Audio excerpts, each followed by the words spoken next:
नमस्कार विद्यार्थी मित्रांनो, विदर्भ आय एस अकॅडमीच्या प्लॅटफॉर्मवर तुमचे परत एकदा मनापासून स्वागत आहे. सो आपण इतिहासाचं स्पष्टीकरण पाहूया.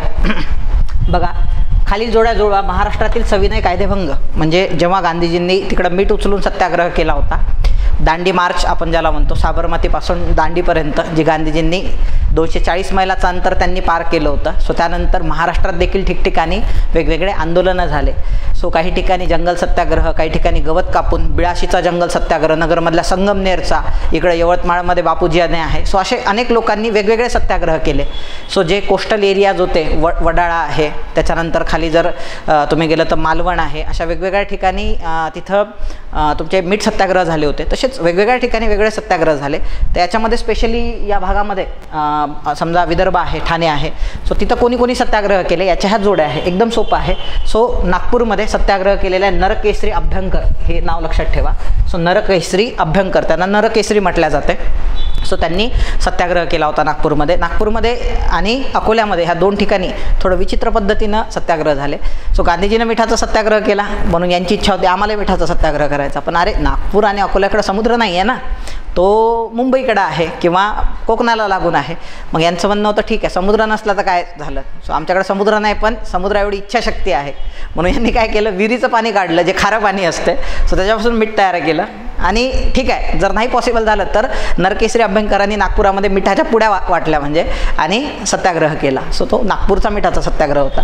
तसंच अकोल्यामध्ये पण झालेला. अकोल्यामध्ये दहीहंडा नावाचं गाव आहे. इथून अमरावतीवरून जाताना अकोल्याला जातो जेव्हा आपण दर्यापूर मार्गे, तेव्हा रस्त्यामध्ये दहीहंडा नावाचं गाव लागते. सो तिथं अमरावतीचेच ब्रिजलाल बियाणी गेले आणि तिथं देखील सेम पद्धतीने विहिरीतून पाणी काढून त्याच्यापासून मीठ बनवलं आणि सत्याग्रह केला. बरोबर. सो त्याच्यामध्ये ब्रिजलाल बियाणी, अमरावतीमध्ये बियाणी इंजिनियर म्हणजे बियाणी कॉलेज म्हणून, बियाणी कॉलेज पण आहे आर्ट, कॉमर्स आणि सायन्सचं, आणि बियाणी चौक पण फेमस आहे. ब्रिजलाल बियाणी हे अमरावतीचे होते. प्रचंड श्रीमंत माणूस. हैदराबाद मुक्तीसंग्रामानंतर जो मराठवाडा होता, सो तो महाविदर्भाचा भाग बनावा म्हणून जेवढे नेते आहे मराठवाड्याचे सगळ्यांना हे पैसे द्यायला तयार होते, जेणेकरून मराठा विदर्भात, महाविदर्भात सामील झाला पाहिजे. आणि विदर्भवादी व्यक्तिमत्व होतं हे ब्रिजलाल बियाणी. पैसा देणार होते म्हणजे महाविदर्भ तयार करण्यासाठी त्यांना. जेवढे नेते आहेत मराठवाड्याच्या सर्वांना, तेव्हा म्हणजे परभणीमध्ये जर गेले तुम्ही, परभणी जिल्ह्यामध्ये, तिथं नानलपेठ नावाचा एरिया आहे पहा, त्याचं नावच नानलपेठ आहे. सो गोविंदभाई नानल नावाचं मोठं नेतृत्व होतं तिथलं. मग ह्यांनी नकार दिला ह्या सगळ्या गोष्टी करायला. येतं लक्षात. सो पैशानं नाही मराठवाडा विकत घेता येत. आलं लक्षात. प्रत्येक गोष्ट पैशात नाही मोजू शकत. हा श्रीमंत माणूस होता, प्रयत्न केले पण असं काही झालं नाही. म्हणजे सो याला म्हणजे यांना काहीतरी एका नावाने पण ओळखल्या जाते. सो जसं हे नरकेसरी आहे, सो यांना विदर्भ केसरी या नावाने देखील ओळखल्या जाते. सो ते अकोल्याचे होते, दुर्गाबाई जोशी आणि ब्रिजलाल बियाणी. पुढं ठाण्याचे नानासाहेब देवधरकर आणि कमलादेवी चट्टोपाध्याय यांनी मीठ सत्याग्रह केला होता ठाण्यामध्ये. ठाण्याला अतिशय थोडासा समुद्र लागून आहे, जास्त नाही आहे. म्हणजे ठाणे शहराला नाही बरं का, ठाणे जिल्ह्याला. येतं लक्षात. ठाणे शहराला समुद्र लागून नाही आहे. सो साताऱ्यामध्ये राजूताई कदम, नाना पाटील, क्रांतिसिंह नाना पाटील माहिती असतील तुम्हाला, तर ते साताऱ्याचे प्रति सरकार किंवा पत्री सरकार. सो ते राजूताई कदम आणि नाना पाटील. सो ह्या पद्धतीनं जोड्या लागणार. त्याच्या पुढे जाऊया आपण.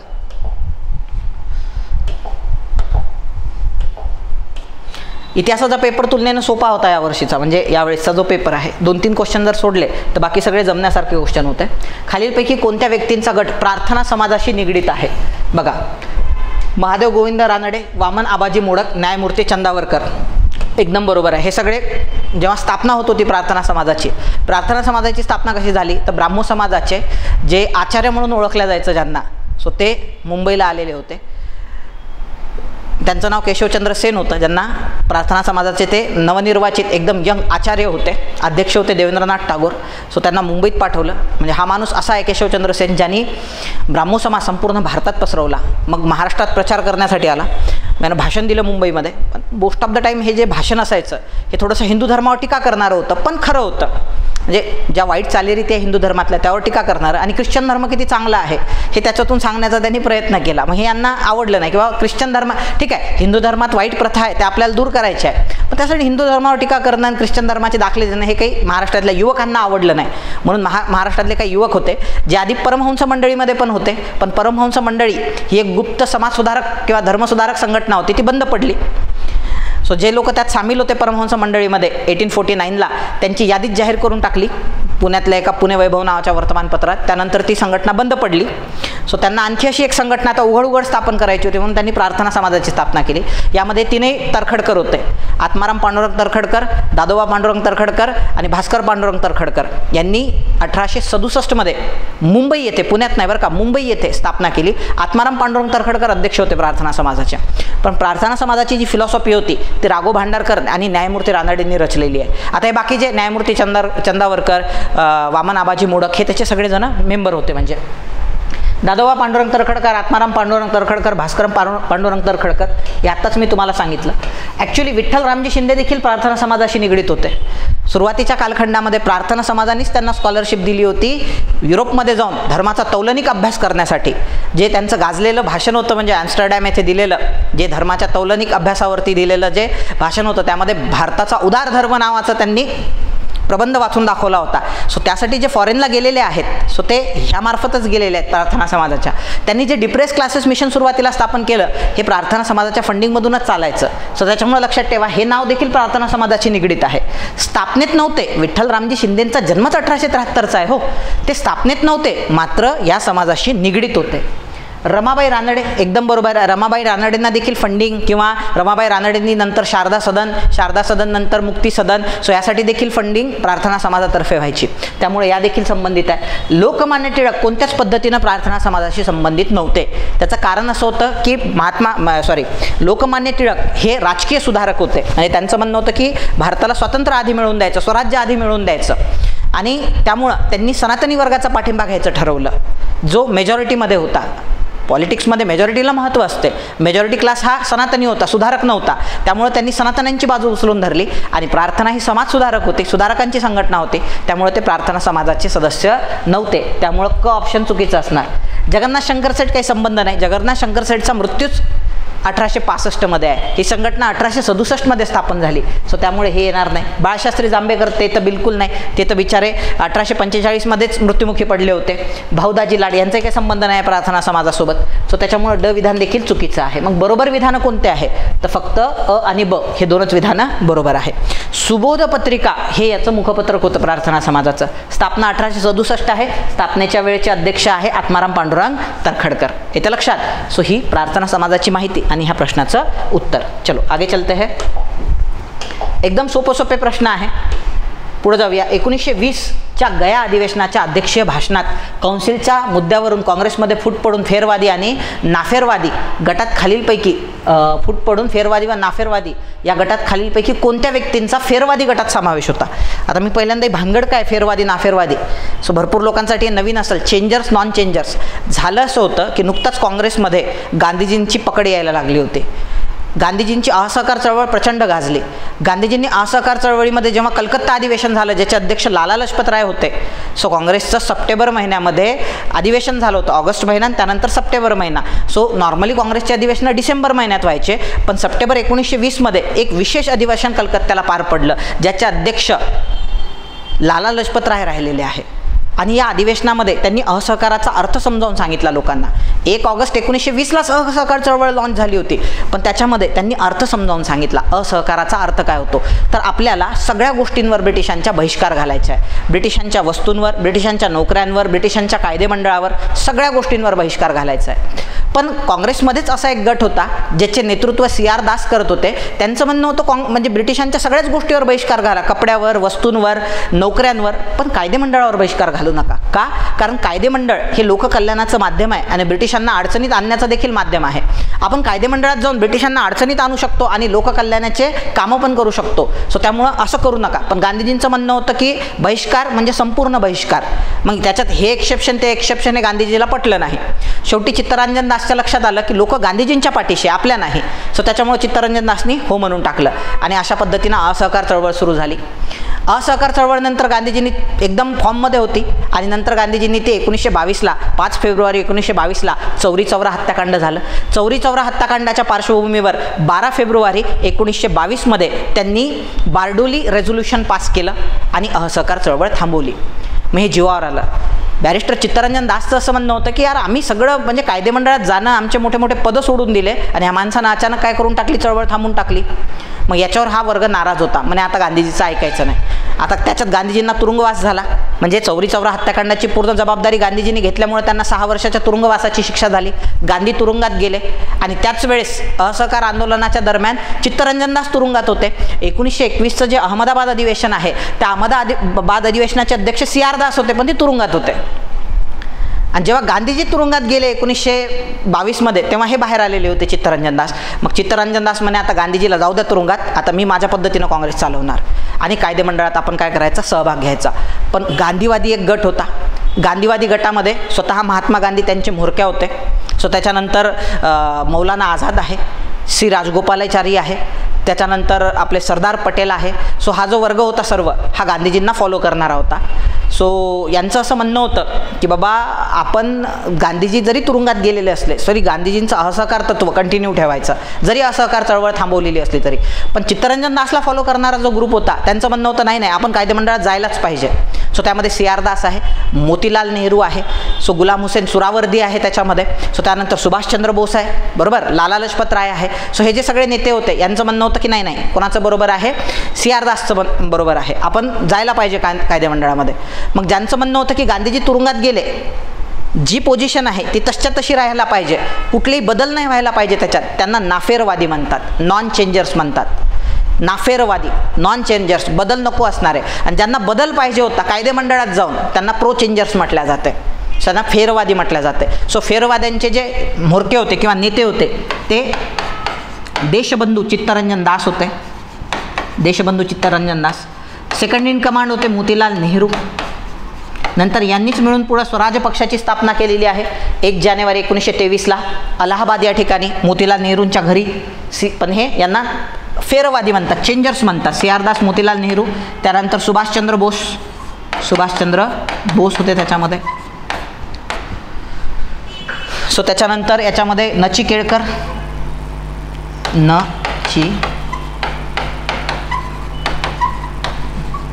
केळकर राहिलेले आहे, लाला लजपत राय राहिलेले आहे.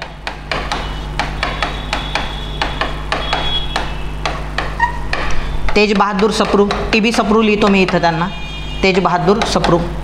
त्याच्यानंतर गुलाम हुसेन सुरावर्दी.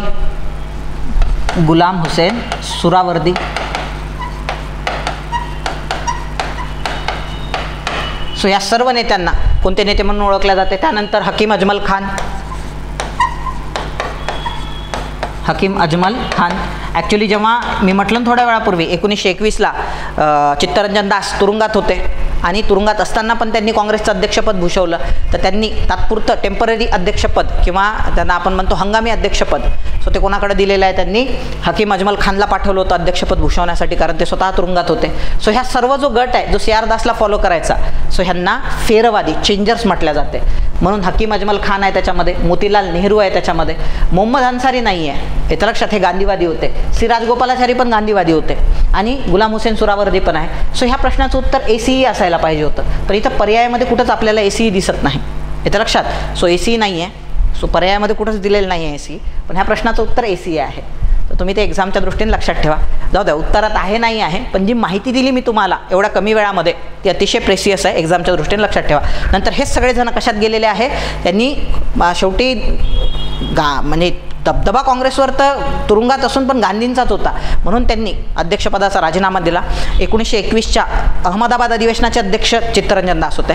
1922च्या गया अधिवेशनाचे अध्यक्ष देखील इथं जे मेन्शन आहे 1920च्या गया अधिवेशनाचे अध्यक्ष हे देखील चित्तरंजन दास होते. शेवटी चित्तरंजन दास यांनी अध्यक्षपदाचा राजीनामा देऊन दिला. म्हणून तुम्ही गांधीचंच ऐकणार आहे तर मी अध्यक्ष राहून काय करू, म्हणून त्यांनी अध्यक्षपदाचा राजीनामा दिला आणि काँग्रेसच्याच पंखाखाली, काँग्रेस सदस्यपदाचा राजीनामा नाही दिला, काँग्रेसच्याच पक्षाखाली त्यांनी स्वराज पक्षाची स्थापना केली. त्याचं नाव होतं काँग्रेस, अखिल भारतीय खिलाफत काँग्रेस स्वराज पार्टी. म्हणजे त्याच्यामध्ये मुस्लिमांचा पाठिंबा मिळवण्यासाठी अखिल भारतीय खिलाफत हे नाव दिलं. काँग्रेसचाही पाठिंबा पाहिजे म्हणून काँग्रेस खिलाफत पार्टी हे त्याचं पूर्ण नाव होतं. 1 जानेवारी 1923ला स्थापना आहे अलाहाबाद या ठिकाणी. डिटेलमध्ये पाहिलं आपण. सो कम्मे बम म्हणजे कमी वेळात जास्त माहिती. चलो,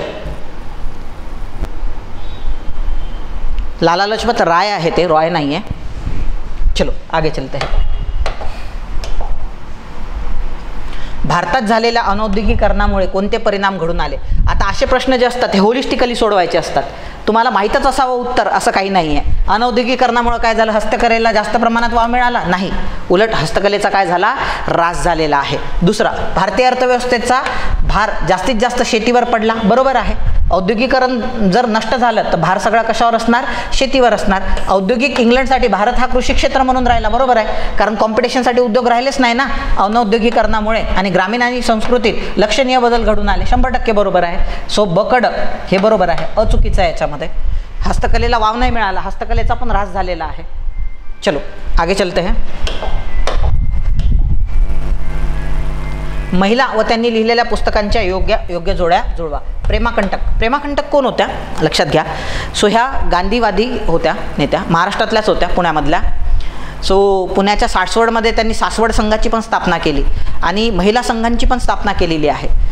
सो त्यांनी गांधीजींचे जे वेगवेगळे सत्याग्रह व्हायचे, स्पेशली वैयक्तिक सत्याग्रह जेव्हा गांधीजींनी केला होता सो दुसऱ्या महायुद्धाच्या पार्श्वभूमीवर, सो त्यामध्ये देखील महाराष्ट्रामध्ये नेतृत्व प्रेमाकंटक यांनी केलेलं आहे. सो ह्या स्टंच फॉलोअर होत्या महात्मा गांधींच्या. सो कितीतरी वेळेस यांना तुरुंगवासात जावं लागलं. 42च्या चळवळीच्या वेळेस देखील या तुरुंगात गेलेल्या आहे.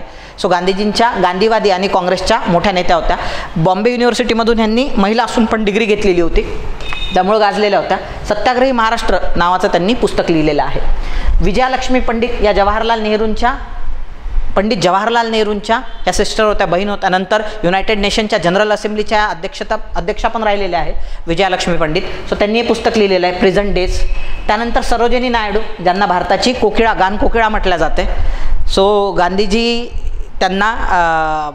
गांधीजींना त्या मिकी माऊस म्हणायच्या आणि गांधीजी त्यांना कुठल्या तरी माय डिअर बुलबुल या नावाने बोलवायच्या. सो भारताची त्यांना गानकोकिळा पण म्हटल्या जाते. स्वतंत्र भारताच्या पहिल्या गव्हर्नर राहिलेल्या आहेत त्या. सो त्यांनी काही पुस्तकं लिहिले, वर्ड्स ऑफ फ्रीडम म्हणजे हे त्यांचंच पुस्तक आहे. त्याच पद्धतीनं त्यांनी आणखी द गोल्डन थ्रेशोल्ड, हे UPSCनं विचारलेला प्रश्न आहे बरं का. द गोल्डन थ्रेशोल्ड हे पुस्तक देखील त्यांनी लिहिलेलं आहे. आणखी एक सांगतो तुम्हाला, मी काही लिस्ट आणलेली आहे त्यांनी लिहिलेल्या महत्त्वाच्या पुस्तकाची. द बर्ड ऑफ टाईम, हे सगळं पोएम म्हणजे कलेक्शन ऑफ पोएम्स आहे, कवितांचं हे कलेक्शन आहे. The bird of time.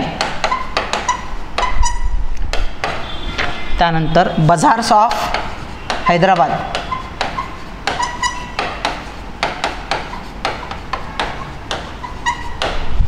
नावाचं देखील पुस्तक लिहिलेलं आहे. द वर्ड्स ऑफ फ्रीडम नावाचं देखील पुस्तक लिहिलेलं आहे. पुढे जाऊया. कविता खूप छान करायच्या.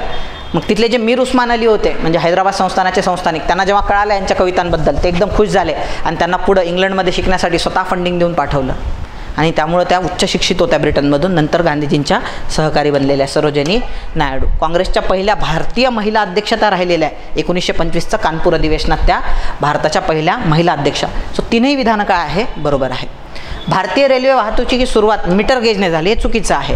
सो मीटर गेजनं नाही झाली, ब्रॉड गेजने झाली. मीटर गेजने नाही झाली, ब्रॉड गेज. मीटर गेजने नाही झाली. जी पहिली रेल्वे स्थापन झाली होती ही ब्रॉड गेज होती. ही जवळपास 5 फूट 6 इंच असायची. मीटर गेज म्हणजे कमी असते. मीटर कितीचा होतो, 3 फुटाचा 1 मीटर होतो. सो 3 फूट 3 इंच म्हणजे 1 मीटर असतो. त्याला 3.32 फूट म्हणजे 1 मीटर असतो. 3.32 फीट म्हणजे 1 मीटर असतो म्हणजे. सो मीटर गेजमध्ये 3.3 फूट इंच, म्हणजे एवढं कमी रेल्वे. सुरुवातीची रेल्वे ही ब्रॉड गेज होती, खूप मोठी होती, 5 फूट 6 इंच म्हणजे जवळपास दुप्पट होते, म्हणजे जवळपास 5.5 फुटाची आहे ना जवळपास. So broad gauge. सो पहिली रेल्वे ब्रॉड गेज आहे. मीटर गेज 1881मध्ये आसाम रेल्वे त्याला म्हटलं गेलं. आसाममध्ये जेव्हा रेल्वे उभारली, जेव्हा तिथं मोठ्या प्रमाणात तेलाच्या विहिरी सापडल्या आसाममध्ये दिग्बोईला, याच्या लक्षात. सो दिग्बोईला दिग्बोई का म्हणतात, कारण तिथं जेव्हा यांनी पहिल्यांदा जंगलं कापण्यासाठी हत्तींचा वापर सुरू केला.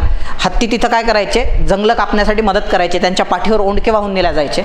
एक दिवस असेच हत्ती येत असताना तिथल्या एका ब्रिटिश अधिकाऱ्याला हत्तीच्या पायाला चिखल सारखाच पण डार्क कलरचा चिखल, मग त्यानं त्याला हात लावून पाहिला, वास घेतला, त्याला त्याचा वास विचित्र आला, म्हणून त्यानं तिथं खोदकाम सुरू केलं आणि पेट्रोलियमचे साठे तिथं सापडले. मग तो काय करायचा, तिथल्या लोकांना एकच सांगायचा, डिग बॉय डिग, डिग बॉय डिग. तिथल्या लोकांना म्हणजे बॉय डिग म्हणून त्याचं नाव डिगबोई पडलं. आणि तिथं मग डिगबोईचं जे ऑइल आहे ते भारतात आणण्यासाठी म्हणून तिथं रेल्वे स्थापन केली. तर ती रेल्वे ही मीटर गेज होती. 1881ला आसाममध्ये सर्वात पहिल्यांदा 1881ला तिथलं ऑइल आणण्यासाठी भारतामध्ये ट्रान्सपोर्ट करण्यासाठी रेल्वे उभी केली. सो ती होती आसाम रेल्वे आणि ती मीटर गेज होती भारतातली पहिली. देशातील इतर भागातील कापूस आणता यावा यासाठी रेल्वे मार्गाची योजना आखण्यात आली होती. एकदम बरोबर आहे. हे चुकीचं आहे पहिलं विधान. दुसरं विधान बरोबर आहे. सो रेल्वे भारतात 2 कारणामुळे आणली. एक म्हणजे कच्चा माल ब्रिटनला नेता यावा आणि ब्रिटनमधला आलेला पक्का माल भारताच्या वेगवेगळ्या बाजारपेठांपर्यंत पोहोचवता यावा. सो म्हणजे जे शोषण आहे भारताचं ते फास्ट झालं पाहिजे. कच्चा माल नेणे, पक्का माल आणून विकणे. आणि दुसरं, जर एखाद्या वेळेस मोठं बंड झालं, एखादा मोठा उठाव झाला, सो उठावाच्या वेळेस उठाव दडपून टाकण्यासाठी सैन्याची हालचाल पण स्विफ्टली झाली पाहिजे. म्हणून मग काय केलं जायचं, असं जाळं उभारलं जायचं. मोठ्या मोठ्या रेल्वेचं जाळं उभारलं गेलेलं आहे. इथं पण पहा ना, आसाम रेल्वे का बरं 1881ला लगेच सुरू केली. सो तिथला कच्चा माल पोर्टपर्यंत न्यायचा आणि जहाजात टाकून तो ब्रिटनला न्यायचा. 1843मध्ये जमशेदजी जीजीभॉय आणि नाना शंकर सेठ यांनी द ग्रेट इंडियन रेल्वेची स्थापना केली. होतं असं की ब्रिटिश हे भांडवलवादी होते, त्यामुळे रेल्वेची जबाबदारी सरकारने घेतली नाही. डलहौसीला रेल्वे आणायची होती, पण स्वतः म्हणजे ब्रिटिश ईस्ट इंडिया कंपनीनं पैसे खर्च करून नाही, तर दुसरी कुठली तरी प्रायव्हेट कंपनीनं त्याची जबाबदारी घ्यावी. मग त्या ठिकाणी एक प्रायव्हेट कंपनीची खरंच स्थापना करण्यात आली, ज्यामध्ये मोस्ट ऑफ द डायरेक्टर्स हे इंग्लंडचे होते, भांडवलदार, गुंतवणूकदार होते. सो सुरुवातीला इंग्लंडचे गुंतवणूकदार भारतात गुंतवणूक रेल्वेमध्ये करायला तयार नव्हते. मग तेव्हा एक प्रलोभन दिलं की जरी तुमची गुंतवणूक बुडली, कोणी दिलं, डलहौसीनी, व्हाईसरॉय होता तेव्हा भारताचा, किंवा governor general of India Dalhousie यांना एक ॲश्युरिटी दिली, जरी तुमची गुंतवणूक भारतात केलेली रेल्वेसाठी बुडली तर तुम्हाला मी 5% परताव्याने तुमचं भांडवल परत करेन. सो तेव्हा मग इंग्लंडमधले काही गुंतवणूकदार 8-10 जण तयार झाले आणि त्यांनी the great Indian peninsular railway असं त्याचं पूर्ण नाव होतं त्या कंपनीचं, the great Indian peninsular railway. इथं फक्त द ग्रेट इंडियन रेल्वे आलं. So great Indian peninsular railway नावाची कंपनी स्थापन केली. त्यात 2 भारतीय पण होते, जमशेदजी जीजीभाई आणि जगन्नाथ शंकर सेठ. हे मोठे व्यापारी होते, हे ब्रिटनच्या त्या भांडवलदारापेक्षा श्रीमंत होते. अरे जगन्नाथ शंकर सेठ तर एवढं म्हणजे तुम्हाला काय सांगायचं, त्यांचे जे वडील होते, नाना शंकर सेठांचे वडील, यांचं आडनाव मुरकुटे होतं म्हणजे. सो ते एवढे श्रीमंत होते की जेव्हा ब्रिटिशांना आक्रमण करायचं होतं, म्हणजे 4th अँग्लो म्हैसूर वॉर, ज्यात टिपू सुलतान मारला गेला, सो त्यासाठी जे लागणारा पैसा आहे तो त्यांच्या बाबांनी पुरवलेला आहे. ते ब्रिटिशांचे सावकार होते आणि सगळ्या अरबी समुद्रामधून चालणाऱ्या व्यापारावर त्यांचा दबदबा होता, म्हणजे जगन्नाथ शंकर सेठांच्या बाबांचा. आलं लक्षात. सो त्यामुळे प्रचंड श्रीमंत होते. सो याच्यात 2 भारतीय पण होते, जमशेदजी जीजीभाई आणि जगन्नाथ शंकर सेठ. सो हे विधान देखील काय आहे, बरोबर आहे. ब आणि क हे त्याचं उत्तर असलं पाहिजे. सो 3 नंबरचं विधान बरोबर आहे. चलो आगे चलते हैं. ब्रिटिश सत्तेविरुद्ध आंदोलनाची खालीलपैकी कारणं. होलिस्टिक अप्रोच ठेवायचा, करांमधील वाढ हो, संस्थानिकांचा कारभारात हस्तक्षेप हो, संस्थानिकांच्या कारभारात हस्तक्षेप, सामाजिक व रूढिक परंपरांवर ब्रिटिशांची टीका आणि ब्रिटिशांचे वाढत जाणारे राजकीय वर्चस्व. So all of the above वरीलपैकी सर्व आहे. बरोबर. सो याला होलिस्टिक अप्रोच ठेवायचा. पुढे जाऊया. 4ही विधानं बरोबरच आहे. प्रतिसहकार. आता प्रतिसरकार नाही आहे बरं का, हे प्रतिसहकार आहे. आता मी तुम्हाला समजावून सांगतो. प्रतियोगी सहकारिता, असहकारिता त्याला म्हणतात.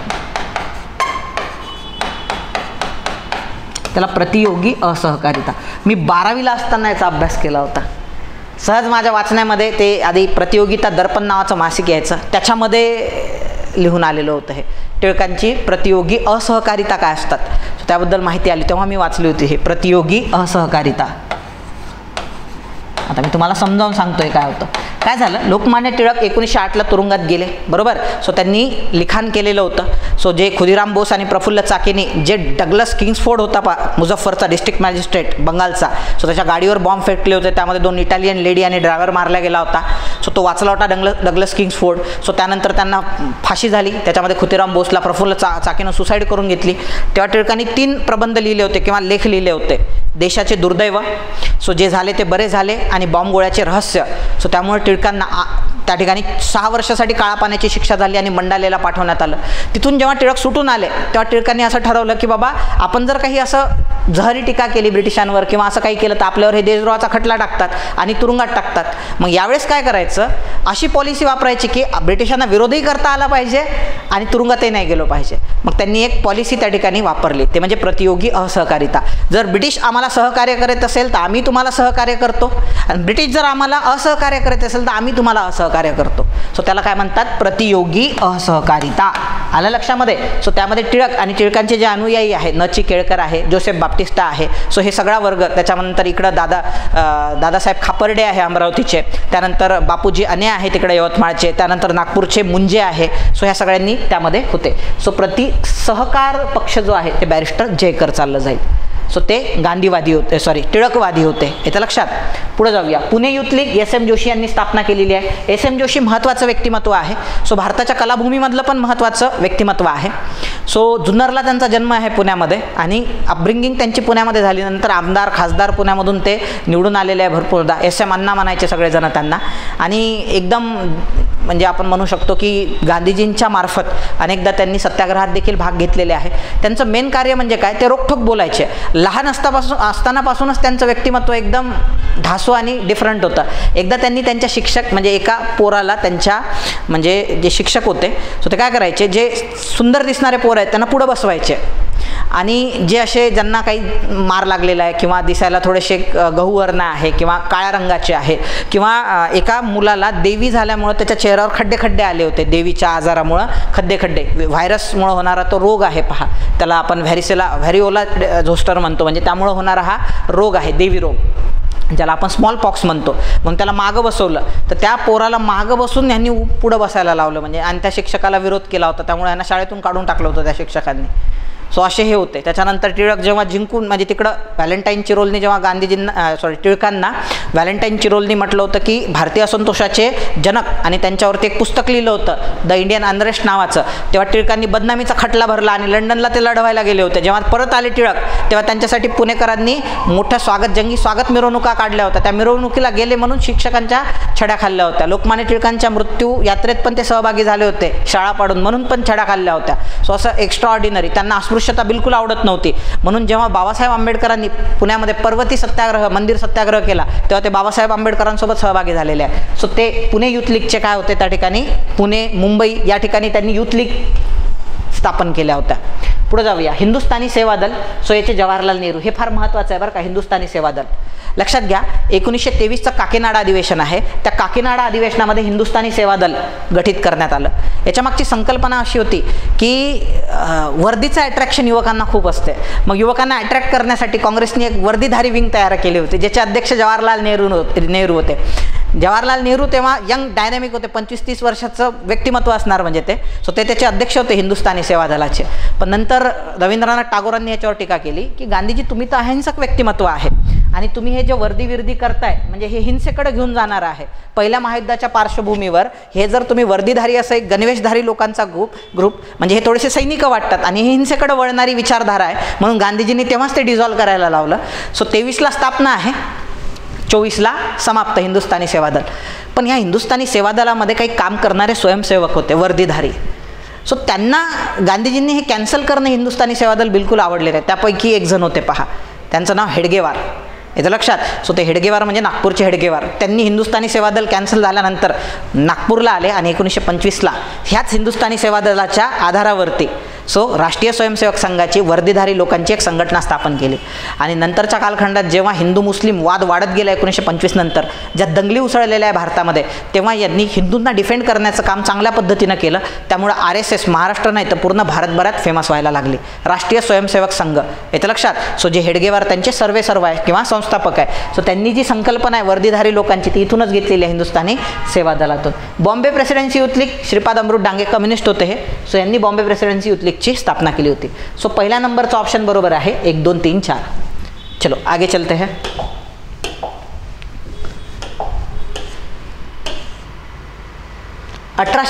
मध्ये पबना उठाव झाला होता. पबना उठाव म्हणजे तेव्हा शेअर क्रॉपिंग चालायची. सो त्यामध्ये जवळपास 2/3 हिस्सा जमीनदार घेऊन घ्यायचे.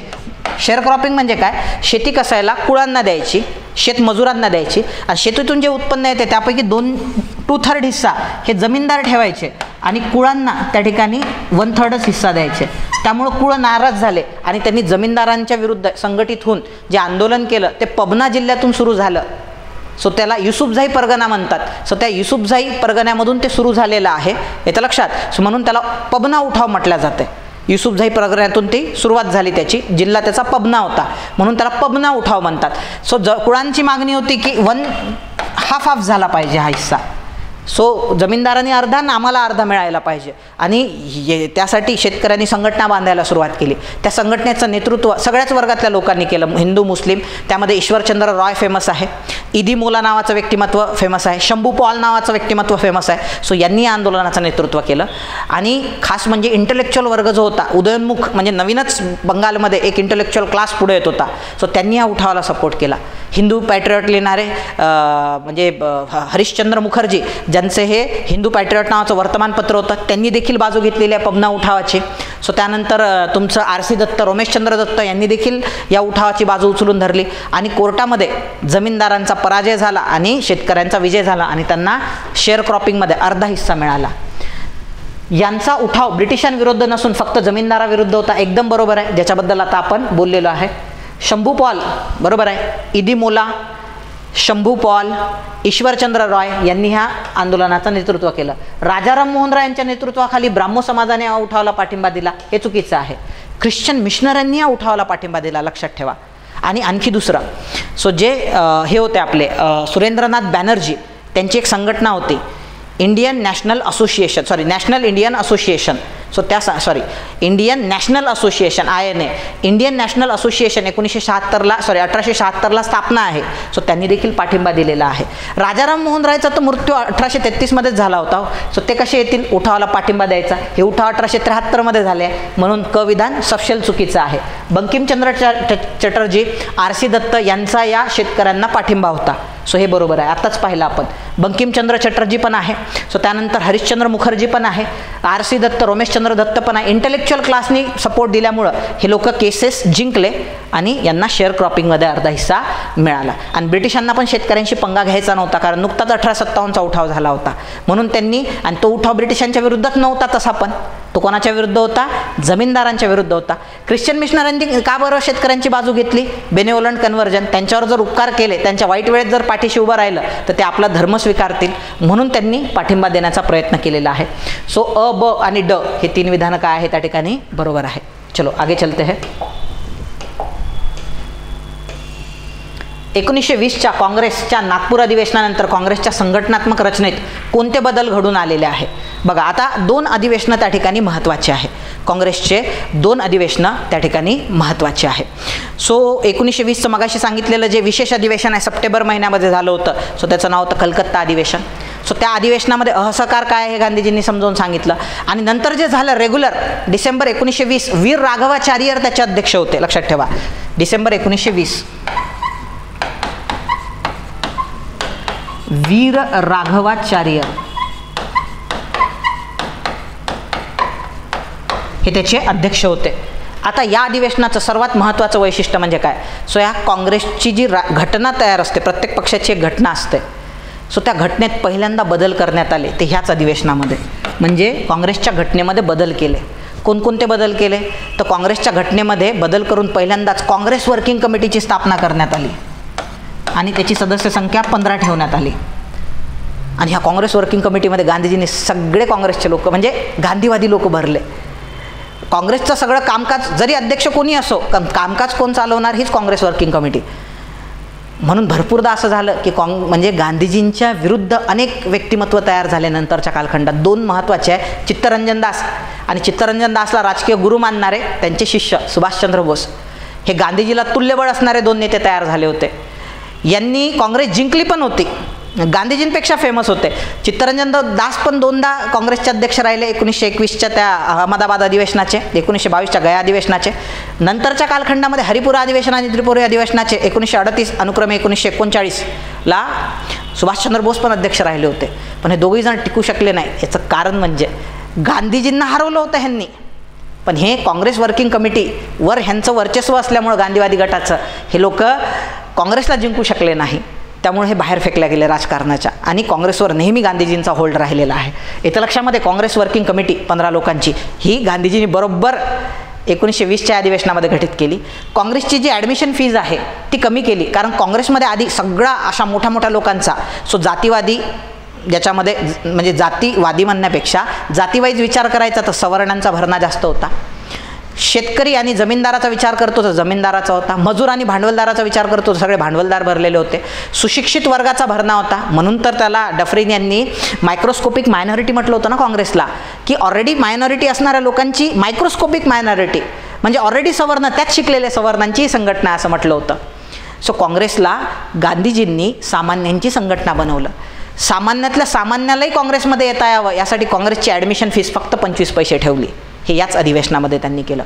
आणि इथून पुढं स्वातंत्र्य मिळवण्यासाठी संवैधानिक मार्गाचा वापर करायचा नाही, कायदेभंग आणि असंवैधानिक मार्गाचा वापर करायचा, येतं लक्षात. सो हेच या अधिवेशनामध्ये ठरवण्यात आलं. घटनात्मक व कायदेशीर मार्गाने स्वराज्य मिळवणे हे चुकीचं आहे. अघटनात्मक आणि बेकायदेशीर म्हटल्यापेक्षा कायदेभंगाच्या मार्गाने, म्हणून असहकार चळवळ, गांधीजींची सविनय कायदेभंग आणि चले जाव चळवळ हे असंवैधानिक आणि घटनाबाह्य आंदोलनं होते, येतं लक्षात. कायदेभंग नावातच आहे ना सविनय कायदेभंग, त्यामुळं गांधीजींचं आणि बाबासाहेबांचं पटायचं नाही. सो बाबासाहेबांचे आंदोलन हे कायद्याला धरून असायचे आणि गांधीजींचे आंदोलन हे कायद्याला सोडून असायचे. कार्यकारी समितीची स्थापना करण्यात आली. काँग्रेस प्रांतिक समित्याची भाषावार पुनर्रचना करण्याचे ठरवण्यात आले, एकदम बरोबर आहे. आणि गरिबांनाही काँग्रेसचे सभासद होता यावे यासाठी 4 आणे 25 पैसे त्याचं काय ठेवण्यात आलेलं आहे, ॲडमिशन फीस ठेवण्यात आलेली आहे, वर्गणी ठेवण्यात आली होती. सो बकड बरोबर आहे. सो हे 3 विधानं बरोबर आहे. पुढे जाऊया. मुस्लिम लीगने पाकिस्तानचा ठराव 1940चा रिकामी जागी या अधिवेशनात मांडलेला आहे. सो ते 1 मिनिट, हां, कोणतं अधिवेशन होतं ते? लाहोर अधिवेशन होतं. सो लक्षात ठेवा, द्विराष्ट्र सिद्धांत हा मोहम्मद इक्बाल यांचा आहे. मोहम्मद इक्बाल कोण होते? हे राष्ट्रकवी होते. तसं तर सर्वात पहिल्यांदा याचा पाया रचण्याचं काम हे अलीगड चळवळीचे प्रणेते, सो ते म्हणजे सर सय्यद अहमद खान यांनी रचला. नंतर जे राष्ट्रकवी ज्यांनी लिहिलेलं आहे सारे जहाँ से अच्छा हिंदुस्तान हमारा, यांनी नंतरच्या कालखंडामध्ये द्विराष्ट्र सिद्धांत मांडला आणि सांगितलं की भारत आणि पाकिस्तान हे 2 देश. पाकिस्तानला पाकिस्तान हे नाव म्हणजे मुस्लिमांचा वेगळा देश असावा यासाठी द्विराष्ट्र सिद्धांत, हिंदूंचा वेगळा देश आणि मुस्लिमांचा वेगळा देश असावा असा द्विराष्ट्र सिद्धांत मोहम्मद इक्बाल यांनी मांडला. मुस्लिमांच्या देशाला पाकिस्तान नाव असावे हे ऑक्सफर्डमधून पासआउट झालेला एक विद्यार्थी रहमत अली चौधरी नाव होतं त्याचं, सो त्यानं ते सजेस्ट केलेलं आहे. आणि याचा पुनरुच्चार लाहोर अधिवेशनात मुस्लिम लीगच्या 1940ला जिनांनी केला आणि लेके रहेंगे पाकिस्तान घोषणा घेऊन 1940च्या दशकामध्ये पाकिस्तानचाच पाठपुरावा केला, ज्याचा परिणाम 14 ऑगस्ट 1947ला सो पाकिस्तान हा देश तयार झाला. पुढे जाऊया आपण. हैदराबाद मुक्ती संग्रामातील क्रांतिकारी महिला आणि त्यासंबंधी विधाने, हा थोडा टफ क्वेश्चन होता. सो गावकऱ्यांचा छळ करत असलेल्या एका जमादाराला त्यांनी ठार केले. सो सोनूबाई पाटलीन त्या होत्या. निजामाच्या कॅम्पवर हातगोळा फेकून त्यांचा कॅम्प उद्ध्वस्त केला, त्यात दगडाबाई शेळके होत्या.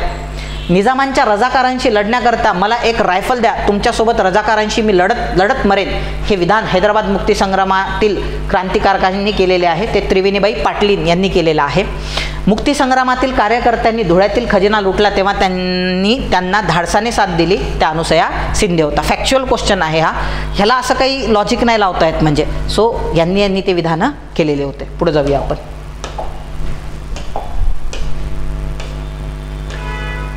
पुढे दिलेले विधानं पहा. 1882 नाही, ॲक्च्युली ते चुकून झालं 1882. 1822मध्ये हैदशाळा आणि शाळा पुस्तक मंडळाची त्यांनी स्थापना केली होती. सो ॲक्च्युली याची स्थापना जी आहे ती माउंट स्टुअर्ट एल्फिस्टन्स यांनी केलेली आहे. त्यांना सपोर्ट करायला कोण होते? एकच होते, जगन्नाथ शंकर सेठ. पहिल्याच विधानावरून तुम्हाला सुचायला पाहिजे. नाही जर सुचलं तर ठीक आहे, दुसरं स्टेटमेंट आपण वाचू. 1855मध्ये त्यांनी डेव्हिड ससून ग्रंथालय, डेव्हिड ससून जे आहे, अल्बर्ट ससून हे यांचे वडील होते. डेव्हिड ससून हे यहुदी होते आणि यांचा मुंबईवर प्रचंड दबदबा होता. काला घोडा नावाचा फेस्टिवल मुंबईमध्ये होतो, ज्या एरियामध्ये होतो त्याला काला घोडा एरियाच म्हणतात. सो तिथं हे ग्रंथालय आहे.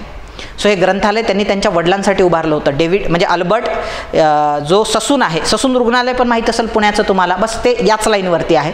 यहुदी माणसांनी उभारलेलं आहे. सो यांना मदत करणारे कोण होते? जगन्नाथ शंकर सेठ.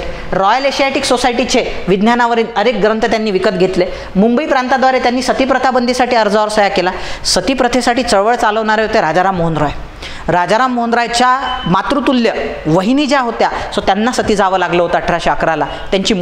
त्यांचे जे मोठे भाऊ होते राजाराम मोहन रायचे यांचा मृत्यू झाल्यामुळं त्यांच्या आई समान वहिनीला सती जावं लागल्यामुळं त्यांना त्याचं प्रचंड दुःख झालं आणि शपथ घेतली की एक दिवस मी सतीप्रथा ह्या देशामधून उच्चाटन करून राहील. आणि त्यांना साथ मिळाली लॉर्ड विल्यम बेंटिंक याची. सो त्यानंतर त्यांनी 1829ला सतीप्रथा बंदी कायदा आणायला लावला लॉर्ड विल्यम बेंटिंकला. यासाठी बंगाल प्रांतातून सह्यांची मोहीम काढलेली आहे राजाराम मोहन रॉय आणि देवेंद्रनाथ टागोरांनी. तर महाराष्ट्रामध्ये हीच मोहीम काढलेली आहे जगन्नाथ शंकर सेठांनी. येतं लक्षात. म्हणून चारही विधानं कोणाला सपोर्ट करतात? जगन्नाथ शंकर सेठांना सपोर्ट करतात. चलो आगे चलते हैं. लोकहितवादी गोपाळ हरी देशमुख रत्नाम संस्थानाचे 1 वर्षासाठी दिवाण राहिलेले आहे. एकदम बरोबर आहे. 1848 त्यांनी पुणा नेटिव्ह लायब्ररी हे पहिले व्यक्तिमत्व आहे ज्यांनी लायब्ररीची चळवळ सुरू केली. म्हणून महाराष्ट्राच्या लायब्ररीचे किंवा ग्रंथालयाच्या चळवळीचे जनक कोणाला म्हटल्या जाते? तर यांनाच म्हटल्या जाते, लोकहितवादी गोपाळ हरी देशमुखांना. त्यांनी प्रार्थना समाजाची शाखा गुजरात अहमदाबाद येथे स्थापन केली. तिथं गुजरातमध्ये ते जेव्हा जज म्हणून तिथं गेलेले अहमदाबादला. सो तिथं त्यांनी हितेच्छू येत्या लक्षामध्ये आणि गुजरातमध्ये समाज सुधारणा करण्यासाठी एक गुजरात हितवर्धक सभेची पण त्यांनी स्थापना केली होती. त्याचं मुखपत्रकच होतं हितेच्छू नावाचं. सो हे गुजराती भाषेत पब्लिश व्हायचं. सो गुजरातमध्ये पण त्यांनी प्रार्थना समाजाची तिथं समाज सुधारणा करण्यासाठी गुजराती भाषेमध्ये त्यांनी गुजरात हितवर्धक सभेची पण स्थापना केली होती. त्याचं मुखपत्रक होतं हितेच्छू. पुढे जाऊया.